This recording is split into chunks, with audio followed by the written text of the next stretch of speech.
Cada vez que alguien dice, este joven o esta niña tiene vocación, te imaginas inmediatamente que es vocación sacerdotal. Y no es cierto. Todos tenemos vocación. No hay nadie que no tenga vocación.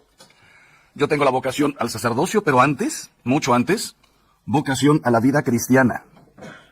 Vocación a la santidad. Ya después, en mi caso, se concretó en el sacerdocio. En tu caso, en el matrimonio, en la maternidad, más además ejerciendo como médico, como abogado, como lo que sea. Todos tenemos vocación. Es lo primero que nos tenemos que meter en la cabeza. Nada de lo que va a pasar en nuestra vida es una casualidad. Soy médico pues porque no encontré otra cosa, porque mi padre era médico, porque bla, bla, bla. Soy casado, soy soltero, soy esposo y tengo una profesión porque Dios me llamó. Y en el subsuelo, por decirlo así, de la vocación, la que sea, está un llamado a la santidad. Ahora les voy a decir cómo me gusta a mí presentar la santidad. Porque cada vez que nos hablan de la santidad, piensas en Ignacio de Loyola. ¿Quién puede ser como él? El Padre Pío. Acabo de estar en Italia, justo ahí en San Giovanni Rotondo. ¿Quién puede ser como el Padre Pío? Además de que Dios nuestro Señor le concedió el tener los estigmas que le daban una credibilidad, muchos problemas también. Se metió en problemas hasta con su propia congregación, celos y tontería y media. Si algún día vas a San Giovanni Rotondo, vas a ver el cuartito en donde estuvo encerrado 4 años. 4 años, no 4 semanas ni 4 meses, sin poder predicar, que porque él se estaba inventando toda la cuestión de sus llagas. ¿Te imaginas en las noches abrirte la mano con un tornillo y para una pretendida santidad? Ni él mismo se podía creer que dudaran de él. Parece mentira, pero en la iglesia muchas veces pasan estas cosas. En el fondo había un problema de dinero. Saben que otro franciscano, igual capuchino como él, estaba haciendo un hospital importantísimo en Roma. Y el Padre Pío quería el hospital en San Giovanni Rotondo, la casa del dolor, del auxilio, del alivio, del dolor. Y el otro padre quería todo el dinero para Roma. No son incomprensibles estas cosas, problemas humanos. Total, que lo encerraron ahí. Y es parte de su santidad. ¿Cómo le hizo? La cantidad de gente que lo buscaba, y él consintió. Pero tú y yo no estamos llamados a eso. ¿Qué es la santidad? Vamos a ver los puntos más importantes. El éxito para un cristiano es la santidad. Hoy la palabra éxito la usamos muchas veces mal empleada. ¿Quién es una persona de éxito? Una persona que tiene tres casas, la playa, un chalet en la montaña, tu casa en la ciudad. Éxito, ¿cuántos restaurantes tienes? Vean el exitazo de McDonald's, el exitazo de Pizza Hut, de Domino's Pizza, el exitazo de mucha gente que le pegó a un buen negocio. La santidad es el verdadero éxito para un cristiano. La santidad, se podría decir, es mi negocio. No solamente pensando en la eternidad, no se trata nada más de que el día que me muera me quiero ir al cielo con zapatos. Un día dije esto y al final de la charla una señora se acercó y me dijo, padre, cuando yo me muera, no me gustaría irme al cielo así inmediatamente. Digo, ¿por qué? Hombre, por lo menos pasar al purgatorio unas 4 horas. ¿Para qué? Para ver quién está. Y para poder decirles a todos, te lo dije. Te lo dije. ¿Te imaginas encontrarte a tu suegra en el purgatorio? Saber que tú vienes por 4 horas y ella por 20 años y decirle, suegra, 20 años pasan volando. No se trata nada más de que cuando yo me muera me quiero al cielo inmediatamente. Dicen que el purgatorio es lo mismo que el infierno, pero con esperanza. Debe ser tremendo. El saber que fui creado para Dios y ahora estoy apartado completamente de Dios. Lo único que me sostiene es que por la esperanza sé que un día voy a salir de aquí. Esto se lo digo para que deseen con todas sus ganas el día de su muerte irse al cielo con zapatos. Pero, decía yo, no solamente pensando en el día de mi muerte, no, la santidad hay que gozarla ya aquí. La amistad con Dios, vivir en gracia, tranquilidad de conciencia. Hay mucha gente que tiene la conciencia en modo avión. Ahí no suena nada. Hablas mal, chismes, a lo mejor robas un poquillo aquí y allá, deseas cosas que no deberías desear. Hoy es un problema. Enciendes la televisión, las mejores series, todas tienen escenas, todas tienen cosas. Tenemos que cuidarnos de una manera tremenda. A veces se nos aparecen las cosas y depende de tu nivel de santidad que siempre mantengas la amistad con Dios. Pero además, un auténtico cristiano tiene que ser santo para santificar. La santidad no es nada más para mí. Tú eres madre de familia, padre de familia. Tienes empleados, influyes en la gente. Vean hasta esa palabra que hemos inventado, influencer. ¿Y hoy por qué hay tanto influencer? Porque hay mucho estupidencer. Es increíble la cantidad de seguidores que tienen los que no dicen nada. No aportan nada. Reggaetoneros, standuperos, etcétera, etcétera. Y lo siguen 4 millones, la misma Shakira. Hizo una canción en contra de Piqué, su ex. Que está horrible, pero pues digo, es una colección de insultos con música. Y en 2 días ya la vieron 6 millones, 10 millones de personas, ya la oyeron, la están canturreando. Y sus propios hijos saben que está hablando de su papá. Entonces, la santidad es mi negocio, mi tranquilidad de conciencia. Al final de la vida, solo contará haber sido santo. La santidad, decíamos, es la vocación del cristiano. Creados para la santidad. Y ahora sí, ¿qué es la santidad? Les voy a decir 1, 2, 3, 4, 5, 6, 7, 8 cositas para que las puedan reflexionar al terminar aquí. ¿Qué es la santidad?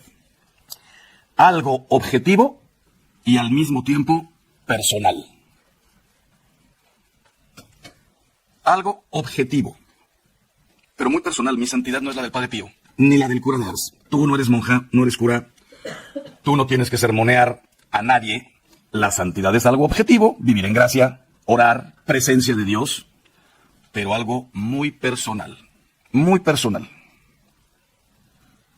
Si todos tuviéramos que ser la Madre Teresa de Calcuta, o me acuerdo cuando yo estudiaba en Salamanca hace 40 años, y me empecé a leer la vida de Santa Teresa, las moradas, la vida, etcétera, etcétera, sus poesías. Oh hermosura que excedéis todas las hermosuras. ¿En qué momento, cuando estaba ella levitando, en qué momento Dios le concedió todas esas gracias? ¿De dónde salió?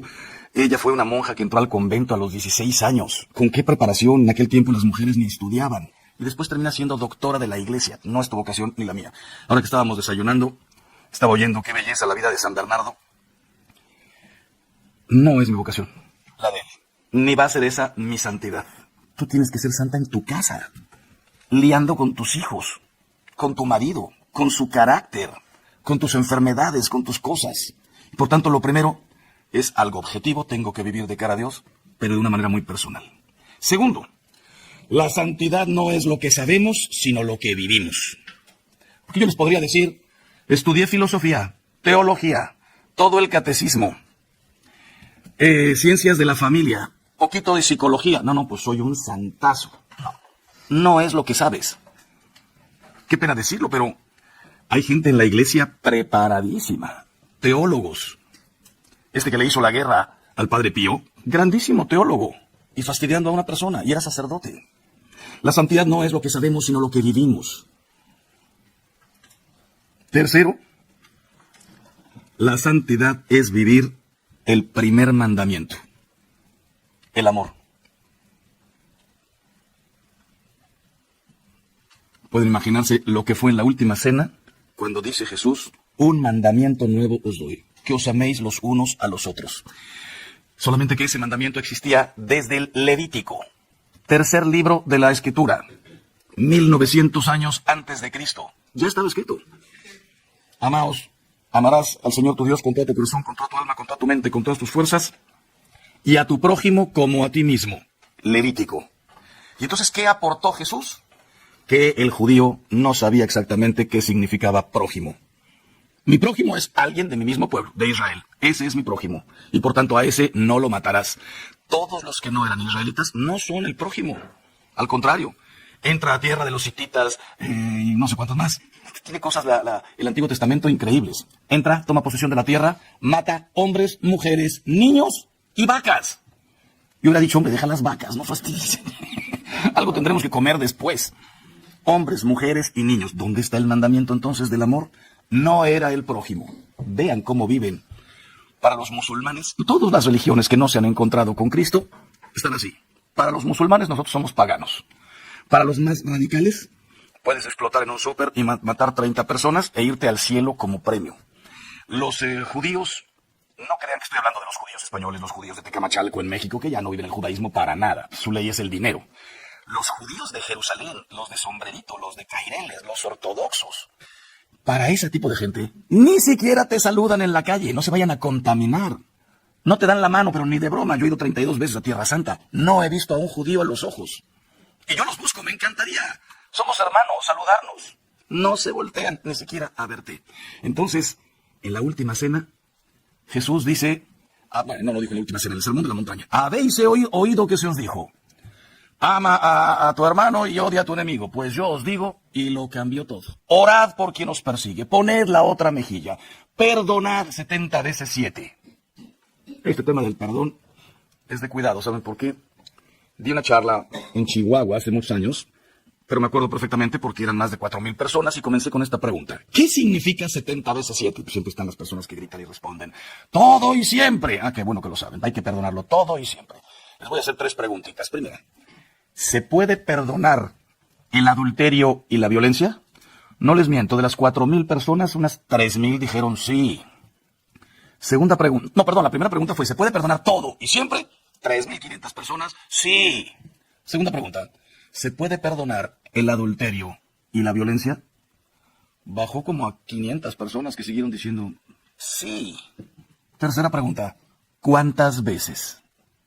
Nadie respondió.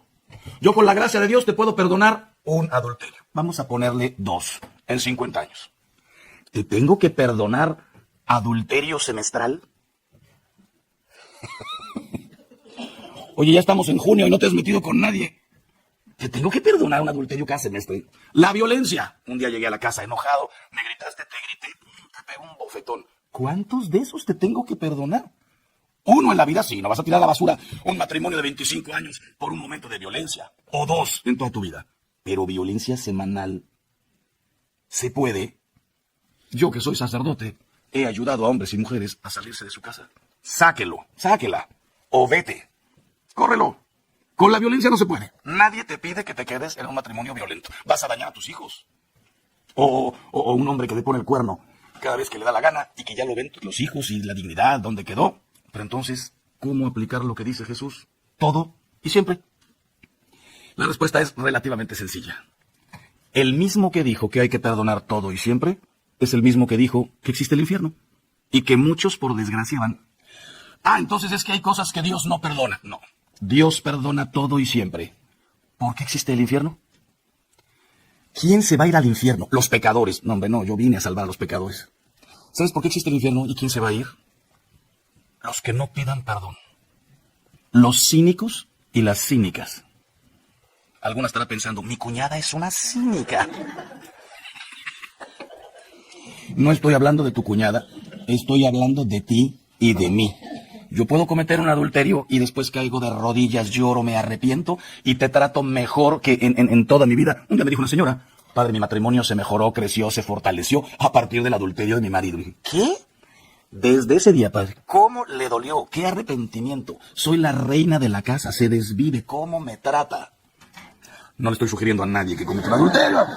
Con un adulterio todo se arregla, entonces saliendo de aquí venga todos a cometer un adulterio. No, les dije ayer, creo, no te metas en este tema, es una desgracia, una tragedia. Pero si ya pasó, que se note el arrepentimiento. ¿Qué será peor, un adulterio o lo que hizo San Pedro? Aunque todos te nieguen, yo no te negaré. Aunque todos te abandonen, yo nunca te abandonaré. Lo dijo en la última cena delante de los... Yo creo que ya nada más eran 10. Ya se había ido Judas. Ahora sí que hasta era un insulto. Ves a todos estos, aunque todos estos te nieguen. Yo no. Yo soy mejor que todos ustedes. Yo no voy a caer. Pedro, Jesús le tuvo que decir, Pedro, ¿de qué hablas? Hoy mismo me negarás 3 veces. No te negaré. Y saliendo, lo negó. No delante de unos soldados, delante de unas mujeres.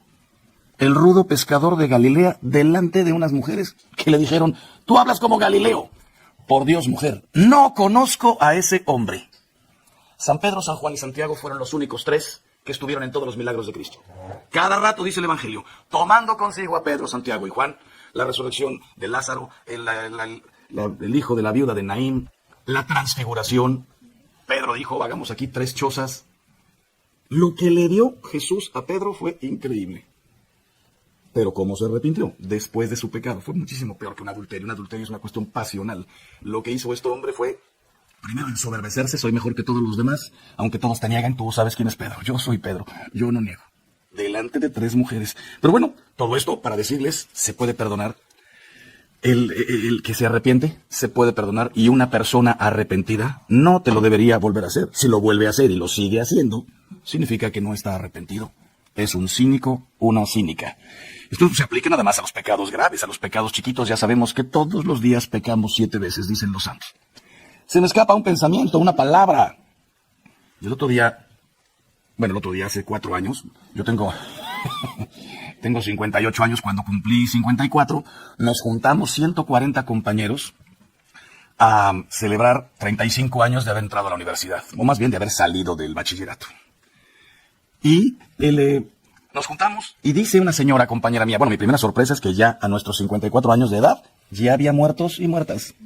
Casados, divorciados, divorciadas, amigos míos que yo nunca lo noté y resulta que después salieron del closet, como se dice, que dices, ¿cómo? ¿En qué momento? Sí, hasta pensábamos mujeriego. Vi abuelos, vi divorciados, vi viudos, todo. Y dice una de las compañeras, ¿qué les parece si hacemos un chat? Y así nos vemos 3 veces al año en lugar de una cada 2 años. Y cometí el error de dar mi teléfono. La primera semana, bendecido viernes. Feliz lunes. Un ratón tocando el piano. Yo a más de alguno le dije, ¿eres idiota? Bendecido jueves. ¿Qué, maldito viernes o qué? Todos los días son de Dios. ¿Me vas a mandar algo? Mándame algo que me mueva el corazón o que me golpee la conciencia. Bendito lunes. Qué inútiles. Globitos, manitas, stickers. Segunda semana apareció el primer bikini. Bueno, un bikini, no pasa nada, no exageremos, chiste malo, basta. Tercera semana apareció el primer monokini. ¿Qué me salgo? ¿Qué me meten? ¿Qué me salgo? ¿Qué me meten? ¿Qué me salgo? Que le llamo al administrador. Oye, yo no puedo estar aquí dentro. Ángel, por favor, tú eres el único que pones cosas interesantes. Quédate, yo voy a hablar con este idiota para que no vuelva a poner nada. ¿Qué me quedo? Siguiente semana apareció el primer sinkini. ¿Qué me salgo? ¿Qué me meten? ¿Qué me salgo? ¿Qué me meten? Me acuerdo que estuve 10 días con el celular aquí. Me decía mi mamá, Ángel, préstame tu celular nada más para ver una dirección. Un segundito, déjame ver quién fue el último imbécil que puso algo. ¿Se puede estar con el celular así? ¿Qué me salgo? ¿Qué me meten? ¿Qué me salgo? Y ahora sí hablé otra vez. Te lo suplico, Ángel. Ahora sí, no vuelven a poner nada. A la siguiente semana me subo a un avión, voy en el pasillo, fila sexta más o menos, y a las 8 de la mañana me aparece un paisaje precioso. Pero era video. Lo veo, le doy al play, y empieza la mujer esta del gemido, ¡guau, guau! Que no se puede parar ese video. Los que iban entrando al avión todos... ¡Padrecito! En ese momento escribí, espero que todos puedan comulgar el próximo domingo. Y que me salgo y que bloqueo al administrador. Vivimos en un mundo tan complicado que no hace falta buscar el mal. Está por todas partes. Me dicen, padre, ¿ya vio la serie Roma? Está buenísima, ¿eh? Yo te las tengo que recomendar. Pero te tienes que aventar un par de escenas por capítulos de estas que ni siquiera eran necesarias. De la nada sale Calígula o el otro Nerón con 3 mujeres, todos en cueros. Te dices, madre mía, yo no estoy buscando nada de eso. Nada. Pero sale. Entonces, ¿por qué les dije esto? Porque cuando me metieron a ese chat y me salí, etcétera, etcétera, me daban ganas de pegarle a alguien. Me daban ganas de decirles, ¿cómo puedes tú ser, además, agente del mal? Agente del mal. ¿Sabes la cantidad de memes malos que se mandan de pornografía, círculos de señores, link, etcétera? No solamente yo veo el mal, me dedico a pasarlo, a transmitirlo, a hacer chats. La santidad es vivir el primer mandamiento, el amor. Todo se puede perdonar, sí, pero tenemos que arrepentirnos. Tenemos que arrepentirnos. Quinto o cuarto, ¿qué es la santidad? La unión con la voluntad de Dios. Les dije que era objetiva y subjetiva. Para mí, yo tengo que vivir en comunidad. Yo estoy consagrado a Dios, tengo que vivir en castidad. Tú también tienes que vivir en castidad, pero con tu marido, con tu mujer, tú en tu casa. Yo tengo que pedir una cantidad de permisos. Tú no le pides permiso a nadie. Y los dos podemos ser santos. Los dos tenemos que vivir obediencia a nuestra conciencia. Dios habla en tu conciencia. A mí me piden muchísimo más, porque tengo una vida religiosa. Imagínate una monja de clausura. Una monja de clausura comete un pecado si falta el silencio. A ti y a mí esas cosas ni nos preocupan. Yo sí, yo en mi casa sí tengo momentos antes de la meditación, silencio absoluto. Hablar es faltar a tu conciencia. Ustedes no. Pero ¿sabes cuántas cosas tienes que cumplir que escuchas en tu conciencia? Es más fácil obedecer a mi superior, a mi obispo, al Papa, que obedecer a mi conciencia. Y en ese sentido ustedes y yo somos iguales. ¿Cuántas cosas Dios te dice en tu conciencia? ¿Qué es la santidad? Vivir la voluntad de Dios. Esto no se dice, esto no se hace, esto no se ve, esto no se lee, esto sí se hace. Busca a tu suegra, pide perdón, atiende. El otro día que dije busca a tu suegra. El otro día di un consejo que al final una señora vino y me dijo, padre, es el consejo más malo que he oído en toda mi vida. ¿Qué consejo? Imagínate que se murió tu mamá, tu papá, tu suegra o tu suegro. ¿Qué hacemos con el que quedó solito? Mi consejo fue, tráetelo a tu casa. A mi papá, a mi suegro. Tráetelo a tu casa. No, padre, es el consejo más estúpido que he oído en toda mi vida. Y les dije, discernimiento. Si tu papá, tu mamá, tu suegro o tu suegra cumplió 85 años, camina despacitito, ya se le fue la cabeza a Disneylandia, ya no opina, no cocina, no cambia las cosas del lugar, no se mete con nadie, tráetela a tu casa.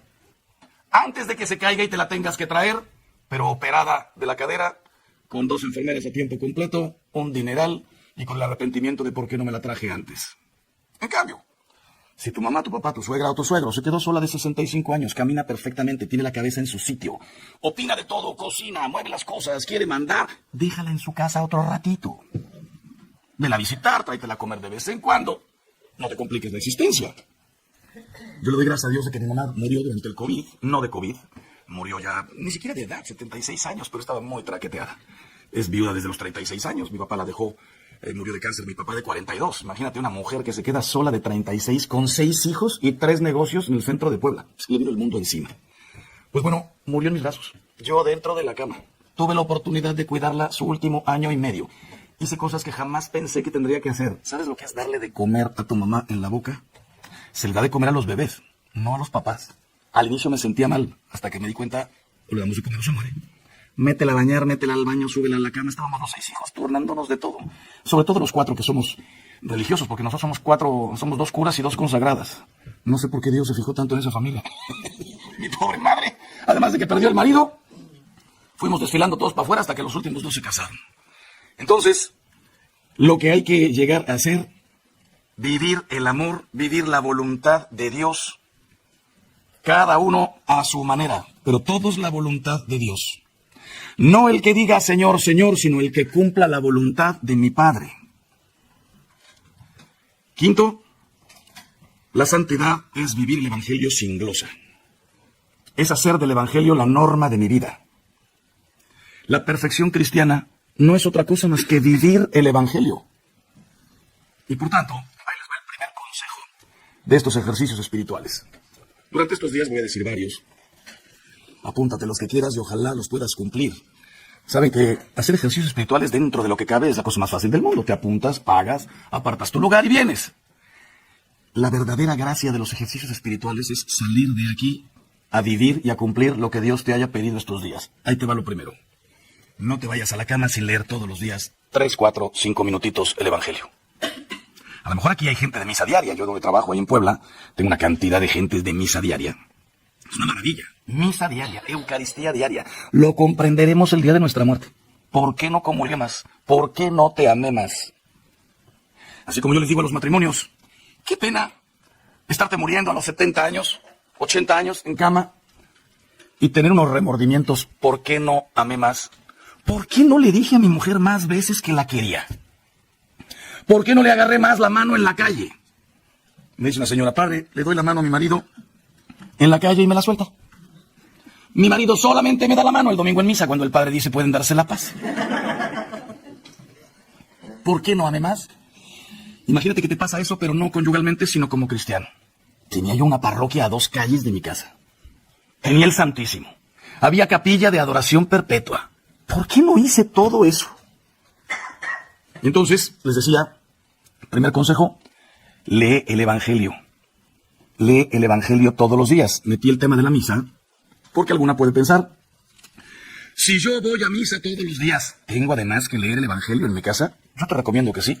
El Evangelio que te leen los domingos o todos los días no es completo, o se va saltando. Hoy es una fiesta, nos ponen un Evangelio que no era el que tocaba. Yo me refiero a tener el Evangelio como libro de cabecera con una estampita y todos los días irlo leyendo. te vas a enterar de una cantidad de cosas. Hace 20 años, tenía yo un año de cura. Me siento a confesar en una parroquia, se abre el confesionario, entra un tío, ni lo vi, nada más vi que se arrodilló. Digo, Ave María Purísima, y me dice, y con tu espíritu. Comenzamos bien. Me empieza a decir sus cosas, y de pronto me dice, pero padre, como dice el Evangelio, ayúdate que Dios te ayudará. Y yo digo, ¿y dónde dirá eso el Evangelio? Cuando él terminó de hablar, comienzo a hablar yo, y le digo, mira, no te preocupes. Como le dijo San Pedro a San Pablo, camarón que se duerme, se lo lleva la corriente. Me pregunta el tío, ¿eso le dijo? Le digo, desgraciado, saliendo de aquí, penitencia. Te compras un evangelio y no te vas a la cama un solo día de tu vida sin leer un versículo, medio capítulo, lo que tú quieras, lo que tú quieras. Desde ese día, hace 20 años, somos amigos. Nos vemos una vez cada 4 años.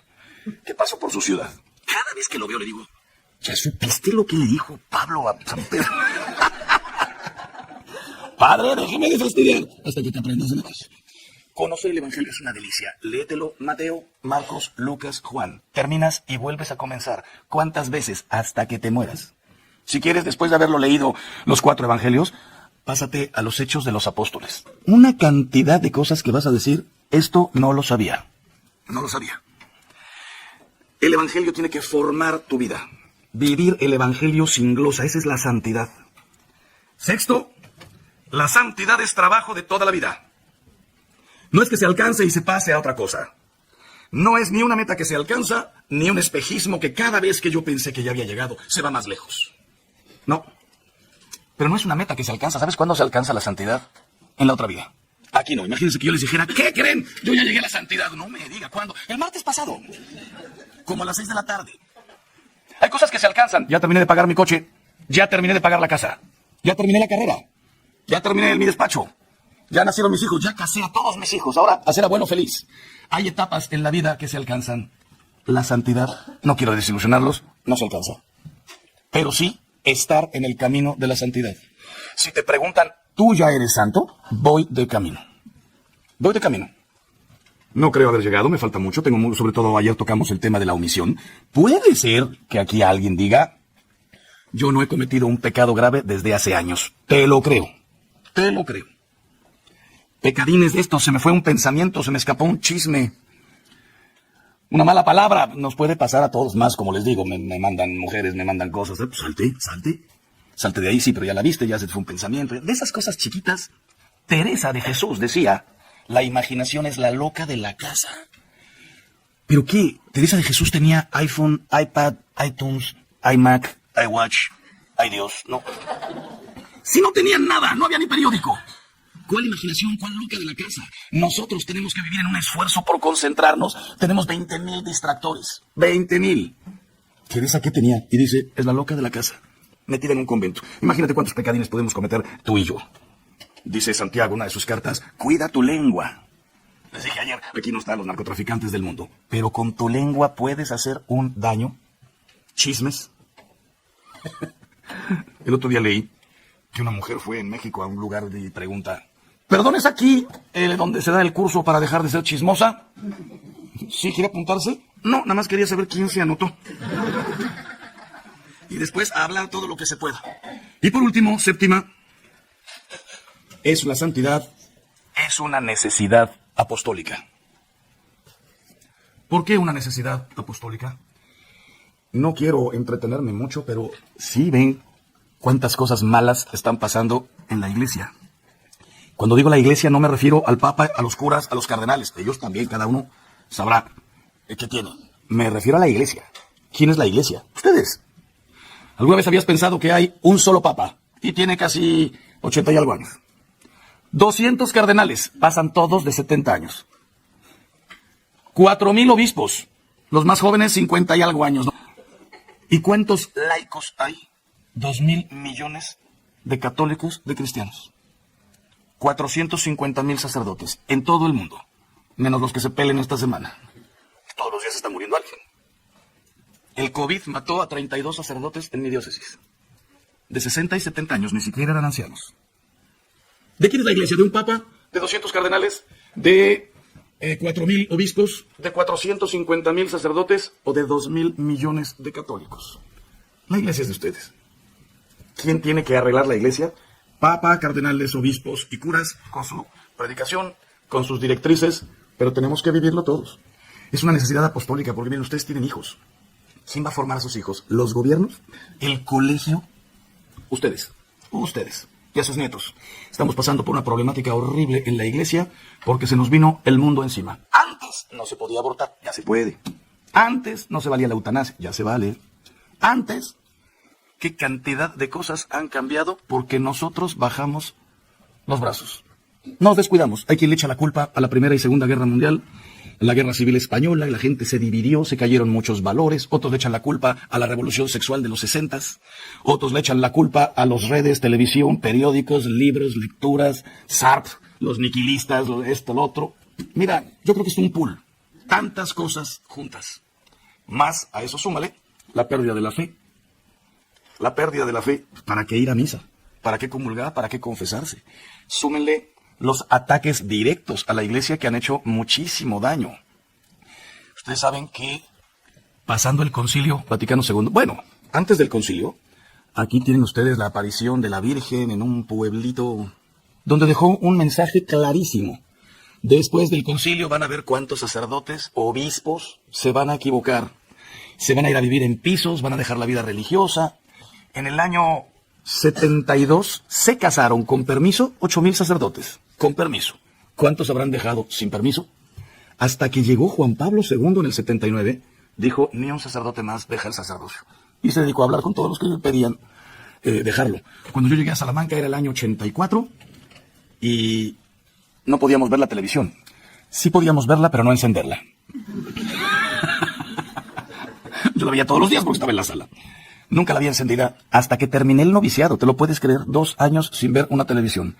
Cuando hice mi profesión de votos, pobreza, castidad, obediencia, por primera vez los que quieran pasar a ver noticias, pasen a la sala. Fuimos todos felices a ver una televisión después de 2 años. Era el telediario español. Sorpresota. Primer congreso de curas casados. 250 curas con bebé en brazos pidiéndole a Juan Pablo II que no fuera tan estricto. A ver, yo me equivoqué. Me tuve una relación con una señora en la parroquia y nació un bebé. Pero quiero seguir sirviendo a la iglesia. ¿Por qué me lo impiden? Ya tengo el bebé, no me puedo deshacer de él. Ya tengo a la mujer, pero soy sacerdote. Juan Pablo les dijo que no. Y entonces congresos para fastidiar, para presionar. Hay tantos problemas en la iglesia que nuestra santidad se ha convertido en una necesidad apostólica. Vean cómo están de alejados los jóvenes. Y los jóvenes son tus hijos, son tus nietos. Si a esto le sumamos, les decía yo, los ataques directos a la iglesia, al sacerdocio, las ideologías, comunismo, materialismo, las ideologías ahorita de género que a ti y a mí no nos tocaron cuando éramos chicos. ¿Qué tal cómo están ahora? Hay países en donde ya no, cuando nace un bebé, ya no se puede poner niño o niña. X, que decida él cuando crezca qué quiere ser.